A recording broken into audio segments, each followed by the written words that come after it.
அம்மா வணக்கம்மா. வணக்கம் வணக்கம். என் பேரு கோனாவி குமார். முதல்ல உங்க பேர் சொல்லுங்க.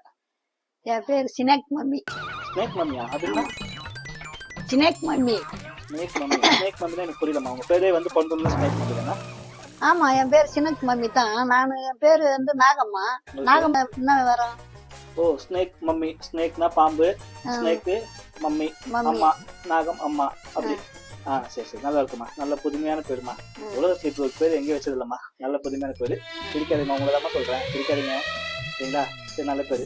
ஓகே, உங்க பையன் ஊதாரித்தனமா சுத்துறாரு, அதுக்கு என்ன காரணம்? ஆனா நல்லா டெய்லியும் குடிச்சிட்டு ஃப்ரெஷ்ஷா இருக்காரு, வேலை வெட்டிக்கு போக மாட்டாரு, காலையில ஃப்ரெஷ்ஷா இருக்காரு, அது என்ன காரணம்? சின்ன வயசுல ஒரு பேச்சுக்கு சொன்னபா வேலை வெட்டிக்கு போனா கூட பரவாயில்ல, குளிச்சுட்டு சுத்தம் பத்தம்பா இருறான்னு அவன் அதையே ஃபாலோ பண்றான்பா. அப்போ வேலை வெட்டிக்கு போறது இல்ல, ஆனா டெய்லியும் குளிச்சு சுத்த பத்தமா இருப்பாரு, அப்படிதானமா? ஆமா, இப்ப அவர் எங்க இருக்காரு? அதாவது துண்டு புட்டு போய் பத்துக்கணும், மேலாத்துக்கணும் பத்துங்கிறான் பாரு. இப்ப அந்த ரூம்ல இருக்காருங்களா? ஆமா. சரி நண்பர்களே, இப்ப நம்ம அவரை போய் பார்க்க போறோம், வாங்க பார்க்கலாம்.